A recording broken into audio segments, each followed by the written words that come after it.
నమస్కారం guys. So ఈరోజు లెక్చర్లో మనం ఇమేజెస్కి బార్డర్స్ ఎలా ఇవ్వాలి. ఆల్రెడీ బార్డర్ లెక్చర్లో మనం చూసాం. ఒక రౌండెడ్ బార్డర్స్ మనకి ఎలా కావాలి అని ఆల్రెడీ చూసాం. సో ఇప్పుడు అవి ఇమేజెస్కి ఇవ్వాలి, ఎలా ఇవ్వాలి, ఒకవేళ బార్డర్కి ఇమేజే పెట్టాలంటే ఎలా చేయాలి అన్నది ఈ లెక్చర్లో చూడబోతున్నాం. ఓకే, దానికి అందరూ first.html ఇంకా styles.html ఫైల్స్ అయితే ఓపెన్ చేసుకోండి. ఓకే, ఫర్ ఎగ్జాంపుల్ ఇప్పుడు మనకి ఆల్రెడీ ఈ యొక్క కంటైనర్ డివ్ అయితే ఉంది. ఇప్పుడు నేను ఇందులో ఒక ఇమేజ్ అయితే ఇచ్చుకుంటాను. ఓకే, ఎందుకంటే ఇమేజెస్ కదా బార్డర్ ఇస్తున్నాం మనం. ఓకే, సో ఇమేజ్ వచ్చేసి flower.jpg ఉంది, ఆ flower.jpg ఇచ్చుకుంటున్నాను. ఓకే, దీనికి ఒక క్లాస్ వచ్చేసి ఇమేజ్ అని ఇచ్చుకుంటాను. ఓకేనా. సో ఇప్పుడు styles.cssలో మనకి ఇమేజ్ ఉంది కదా, ఈ ఇమేజ్ని సెలెక్ట్ చేసుకుని దేంతో సెలెక్ట్ చేసుకుంటున్నానండి, క్లాస్తో. ఓకే, ఇప్పుడు వచ్చేసి డాట్ ఇమేజ్. ఓకే, దీనికి ఒక హైట్ అండ్ విడ్త్ ఇచ్చుకుందాం. ఒక హైట్ వచ్చేసి ఒక 300 పిక్సెల్ ఇస్తాను. ఓకే, ఇప్పుడు దీన్ని అవుట్పుట్ చూద్దాం ఒకసారి.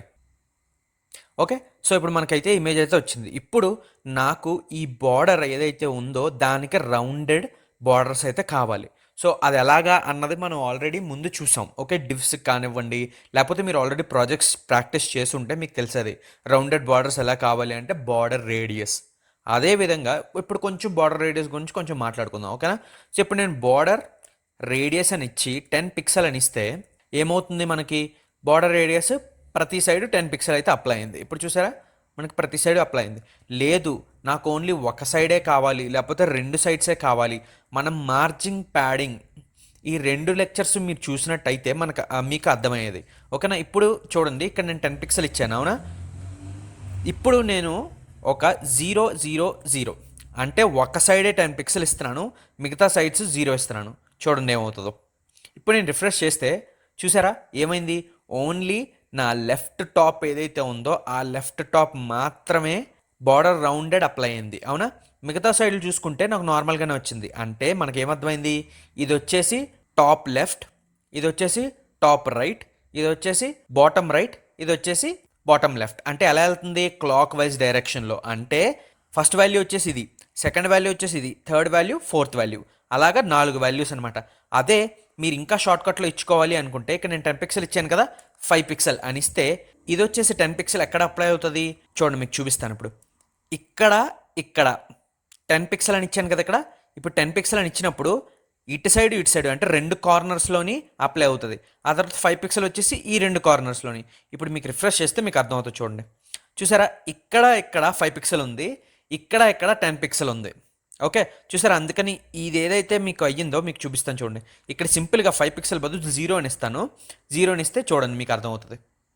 చూసారా, ఇక్కడ ఎడ్జ్లా ఉంది, ఇక్కడ వచ్చేసి మనకు రౌండ్ బార్డర్ అయింది. అంటే మనకి ఏమర్థమైంది, ఈ 10 పిక్సెల్ ఏదైతే ఉందో అది దేనికి అప్లై అవుతుంది, ఈ రెండిటికి అప్లై అవుతుంది. ఓకే, ఇంకోటి వచ్చేసి 0 అన్నది ఈ రెండిటికి అప్లై అవుతుంది. క్రాస్ అనమాట, ఇలా క్రాస్ లాగా అప్లై అవుతుంది. ఓకే, సో అందరికీ అర్థమైంది అనుకుంటున్నాను. అదే ఒకటే ఇచ్చారనుకోండి 10 పిక్సెల్ అని, అన్ని సైడ్స్ 4 సైడ్స్కి అప్లై అవుతుంది. ఇది బేసిక్గా మనకి బార్డర్ గురించి తెలిసింది. ఓకేనా. ఇప్పుడు నేను చూపిస్తాను చూడండి. ఇప్పుడు నేను ఒక డివ్ తీసుకుంటాను. ఓకే, ఇందులోనే ఇమేజ్ తీసేసి ఆల్రెడీ మనకి కంటైనర్ డివ్ ఉంది కదా, ఈ కంటైనర్ డివే తీసుకుంటాను. ఓకే, ఇది మొత్తం తీసేసి డాట్ కంటైనర్ అని ఇస్తాను. ఇప్పుడు ఈ కంటైనర్కి చూడండి రిఫ్రెష్ చేస్తాను. ఓకే, రిఫ్రెష్ చేసి దీనికి ఒక బార్డర్ ఇస్తాను. Okay, border 1 pixel solid black. Okay, ఇప్పుడు రిఫ్రెష్ చేస్తాను చూడండి. ఓకే, మనకి బార్డర్ అయితే వచ్చింది, అందులో కంటెంట్ లేదు కాబట్టి మనకి ప్రస్తుతానికి ఏది రాలేదు. సో ప్రస్తుతానికి ఇందులో content hi how are you అని ఇస్తాను. ఓకే, ఇప్పుడు చూడండి మనకు కంటెంట్ వస్తుంది. సో ఓకే, కంటెంట్ వచ్చింది, బార్డర్ అందరికీ కనపడుతుంది కదా. సో ఇప్పుడు నాకేమనిపించిందంటే నేను ఈ బార్డర్ బదులుగా నేను ఒక ఇమేజ్ ఇచ్చుకోవాలి. అంటే ఇమేజ్నే ఒక బార్డర్ కింద ఇవ్వాలి. అలా ఇవ్వచ్చా అంటే ఇవ్వచ్చండి. ఓకే, సో ప్రస్తుతానికి దీనికి ఒక విత్ ఇస్తాను. సో విత్ ఇచ్చి జూమ్ చేస్తాను. విత్ వచ్చేసి ఒక 400 పిక్సెల్ ఇస్తాను. సో ఇప్పుడు రిఫ్రెష్ చేస్తే 400 పిక్సెల్ వచ్చింది. ఇప్పుడు జూమ్ చేస్తాను. ఓకే, ఇప్పుడు అందరికీ కనపడుతుంది అనుకుంటున్నాను. ఓకే, సో ఇప్పుడు ఈ బార్డర్ ప్లేస్లో నేను ఒక ఇమేజ్ పెట్టుకోవచ్చా అంటే పెట్టుకోవచ్చండి. ఓకే, సో ఇప్పుడు చూడండి ఇక్కడ నేను ఏమి ఇస్తానంటే, ఇప్పుడు ప్రస్తుతానికి బార్డర్ బదులు బ్లాక్ బదులు నేను ట్రాన్స్పరెంట్ ఇస్తానండి. ట్రాన్స్పరెంట్ అన్నది కూడా ఒక కలరే, కాకపోతే ఏంటంటే మనకి కనిపించదు అనమాట. ట్రాన్స్పరెంట్ అంటే అందరికీ తెలిసిందే కదా. చూసారా, ట్రాన్స్పరెంట్ అంటే కనిపించొద్దు అని, అంటే హిడెన్ కాదు. ట్రాన్స్పరెంట్ అంటే అక్కడ ఉంది, కాకపోతే మనకు కనిపించట్లేదు అంతే. ఓకేనా. సో అదనమాట. ఇప్పుడు నేను ఏం చేస్తానంటే దీనికి ఒక కొత్త ప్రాపర్టీ నేమ్ అండి, బార్డర్ ఇమేజ్. ఓకే, ఈ బార్డర్ ఇమేజ్ వచ్చేసి ప్రాపర్టీ నేమ్. ఇందులో 3 ఉంటాయి మనకి. ఓకే, 3 ఇచ్చుకోవాలి. ఫస్ట్ వచ్చేసి యూఆర్ఎల్. ఓకే, ఎక్కడుంది, ఏ ఇమేజ్ అయితే మీరు బార్డర్ కింద పెడదాం అనుకుంటున్నారో ఆ ఇమేజ్ అయితే ఇక్కడ ఇవ్వాలి. ఓకేనా. సెకండ్ వచ్చేసి ఒక నెంబర్ ఇవ్వాలి. ఆ నెంబర్ ఏం రిప్రజెంట్ చేస్తుందంటే 30 అని ఇస్తాను. ఈ నెంబర్ ఏం రిప్రజెంట్ చేస్తుందంటే, ఇప్పుడు ఫర్ ఎగ్జాంపుల్ ఒక ఇమేజ్ని తీసుకున్నాం. ఓకే, ఆ ఇమేజ్ ఎక్కడి నుంచి కట్ చేయాలి అంటే పైనుంచి 30 సెంటీమీటర్స్ నుంచి కట్ చేయాలా, అలా అనమాట. సెంటీమీటర్స్ కాదు, 30 అంటే పిక్సెల్. 30 పిక్సెల్ పైనుంచి కట్ చేయాలా. కట్ చేసి అది ఏదైతే స్పేస్ ఉందో ఆ స్పేస్ ఇస్తుంది. మీకు అవుట్పుట్ చూస్తే బాగా అర్థమవుతుంది. ఓకేనా. ఇక్కడ వచ్చేసి మనకు 2 ఆప్షన్స్ ఉన్నాయి. ఒకటి వచ్చేసి రౌండ్ అని, ఓకే, ఇంకోటి వచ్చేసి స్ట్రెచ్ అని. రౌండ్ అంటే ఉన్న ఇమేజ్నే మనకి రిపీట్ అని అంటే ఉన్న ఇమేజ్నే నన్ను అలాగే రిపీట్ చేయండి అదే ఇమేజ్ని. స్ట్రెచ్ అంటే ఒకటే ఇమేజ్ని నాకు సాగదీయండి అని. ఓకేనా. ఇప్పుడు ప్రస్తుతానికి నేను రౌండ్ అని ఇస్తాను. ఓకేనా.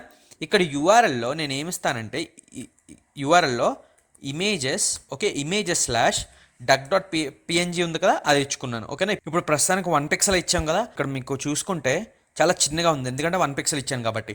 ఫర్ ఎగ్జాంపుల్ నేను 10 పిక్సెల్ ఇస్తాను. ఓకే, ఇప్పుడు చూడండి మీకు బాగా కనపడుతుంది. ఇప్పుడు రిఫ్రెష్ చేస్తే చూసారా మనకి ఇమేజ్ అయితే కనపడుతుందా. ఏదైతే నేను డక్ అయితే తీసుకున్నానో ఆ డక్ని నేను ఏం చేస్తున్నానంటే ఇప్పుడు 80 అని చెప్పాను. సో ఇక్కడి నుంచి 80కి కట్ చేస్తుంది అనమాట. కట్ చేసి ఇది ఏదైతే మీకు కంటెంట్ ఉందో ఆ కంటెంట్ పెడుతుంది. అలాగే చూడండి ఇప్పుడు నేను 30 అని పెడతాను ఇక్కడ. ఓకే, 30 అని పెట్టి 80కి మార్చాను. 30 అని పెట్టి రిఫ్రెష్ చేస్తే చూసారా ఎక్కడ పైనుంచి 30 దీనికి కట్ అయింది. చూసారా చాలా తక్కువ వచ్చినాయి నాకు. అదే నేను కానీ దీన్ని 50 చేస్తాను చూడండి, అలా అనమాట. చూసారా నాకు ఇలాగా ఇమేజ్కి బార్డర్ ఇలాగ వస్తుంది అనమాట. సో ఇమేజ్ని బార్డర్ పెట్టుకోవాలి అంటే మీరు అలా పెట్టుకోవచ్చు. ఓకే, రిపిటేషన్స్ కూడా మనకు పెరుగుతాయి. ఫర్ ఎగ్జాంపుల్ ఇక్కడ నేను స్ట్రెచ్ అనే ఆప్షన్ వాడాను అనుకుందాం. ఇప్పుడు చూడండి ఒకటే ఇమేజ్ నాకు స్ట్రెచ్ అయిపోతుంది. చూసారా ఒకటే ఇమేజ్ నాకు బార్డర్కి స్ట్రెచ్ అయ్యి వస్తుంది అనమాట. ఓకే, ఇంకోటి ఉంది రిపీట్ అనమాట. ఓకే, రిపీట్ అంటే నా ఉన్న ఇమేజ్నే రిపీట్ చెయ్యి అని చెప్తున్నాను. ఓకే, చూసారా నా ఉన్న ఇమేజ్నే రిపీట్ చేస్తుంది. ఇది కూడా సేమ్ రౌండ్ లాగే. ఓకే, రౌండ్ ఏంటి మీకు చూడండి డిఫరెన్స్ చూడండి, రౌండ్కి రిపీట్కి. ఇప్పుడు రిఫ్రెష్ చేస్తే ఇది ఏదైతే కట్ అవుతుందో ఇక్కడ అది ఇక్కడ రిపీట్ అవుతుంది. ఓకే, ఇక్కడ చూసుకుంటే మీరు సగం తలకాయ వచ్చింది చూసారా, సగం తలకాయ వచ్చి ఇక్కడ రెండో పాదం అంటే దాని కాలు ఇక్కడ కట్ అయింది. అవునా, అది ఇక్కడ కంటిన్యూ అవుతుంది. ఈ రెండో కాలు ఇక్కడ కంటిన్యూ అవుతుంది, దాని హెడ్ ఇక్కడ కంటిన్యూ అవుతుంది. అంటే ఇక్కడ నుంచి మళ్ళీ రిపీట్ అవుతుంది ఇక్కడ నుంచి. రౌండ్ అంటే ఏంటి, దాన్ని రౌండ్ ఫిగర్ చెయ్యి అన్నట్టుగా అనమాట. ఇప్పుడు చూడండి రౌండ్ అని పెట్టి చూపిస్తాను. ఇప్పుడు రిఫ్రెష్ చేస్తే చూసారా కంప్లీట్గా ఒకటి వచ్చింది ఇక్కడ, కంప్లీట్గా ఒకటి ఎండ్ అయింది ఇక్కడ. ఓకేనా, రిపీట్ అవ్వట్లేదు. సో అదనమాట బేసిక్ డిఫరెన్స్. సో అలాగా మీరు ఇమేజెస్కి బార్డర్స్కి ఇమేజెస్ అవన్నీ ఇచ్చుకోవాలి అనుకుంటే ఇలా ఇచ్చుకోవాలన్నమాట. గుర్తుంచుకోండి దేంతో మనం బార్డర్ ఇమేజ్. ఇంకొకటి ఏంటంటే మీకు గుర్తుంచుకోవాల్సింది, బార్డర్ ఇవ్వకుండా బార్డర్ ఇమేజ్ పని చెయ్యదు. మీరు బార్డర్ ఇమేజ్ పని చెయ్యాలి అంటే బార్డర్ ఇవ్వాల్సిందే. ఫర్ ఎగ్జాంపుల్ దీన్ని నేను కామెంట్ చేస్తాను చూడండి. ఇప్పుడు రిఫ్రెష్ చేస్తే చూడండి చూసారా పని చేయదు. మీకు బార్డర్ ఇవ్వాలి ఖచ్చితంగా. బార్డర్ ఇవ్వకుండా ఓకే ట్రాన్స్పరెంట్ అని ఇచ్చుకోవాలి. ఓకే, ట్రాన్స్పరెంట్ అని ఇవ్వకుండా మీరు కానీ నేను బార్డర్ ఇమేజ్ ఇస్తాను అంటే పని చెయ్యదు. ఇంకోటి గుర్తుంచుకోండి ఏంటంటే దీన్ని కోర్సులో పెట్టినా పెట్టకపోయినా ఒకటే. ఫర్ ఎగ్జాంపుల్ నేను కోర్సులో పెడతాను చూడండి, దీన్ని పెట్టినా పెట్టకపోయినా అవుట్పుట్ అలాగే ఉంటుంది. ఓకే, మీరు కావాలంటే పెట్టుకోవచ్చు, కావాలంటే పెట్టుకోకపోవచ్చు. ఇప్పుడు నేను రిఫ్రెష్ చేస్తే చూసారా నాకు అలాగే ఉంది. ఓకే, సో అందరికీ అర్థమైంది అనుకుంటున్నాను ఈ యొక్క బార్డర్ ఇమేజ్. ఓకే, నెక్స్ట్ లెక్చర్లో వచ్చేసి నేను ఏం చెప్తానంటే 3 టాపిక్స్ అయితే మిస్ అయ్యాయి. నెక్స్ట్ లెక్చర్లో ఫ్లోట్ అంటే ఏంటి, మనం పొజిషన్ యాబ్సల్యూట్ వాడి పొజిషన్ చేసుకున్నాం. అవునా, అలాగే మనకు ఫ్లోట్ అని ఒక ఆప్షన్ ఉంది, దాంతోపాటు మ్యాక్స్ విత్. ఓకే, మనం మ్యాక్స్ విత్ కూడా చాలా వాడతాం అనమాట. సో నెక్స్ట్ లెక్చర్లో వచ్చేసి ఫ్లోట్ అండ్ మ్యాక్స్ విత్ ఎలా వాడాలి అన్నది నేను చెప్తాను. ఓకేనా, ఎగ్జాంపుల్స్ రాసి ఎగ్జాంపుల్స్తో నేను చూపిస్తాను. ఓకేనా, దాని తర్వాత గ్రేడియంట్. ఓకే, ఇది ఏంటంటే బ్యాక్గ్రౌండ్ ఇమేజెస్కి వాడుకుంటాం అనమాట. నెక్స్ట్ లెక్చర్లో ఈ 2 కవర్ చేస్తాను. ఓకేనా, సో నెక్స్ట్ లెక్చర్లో కలుద్దాం గైస్.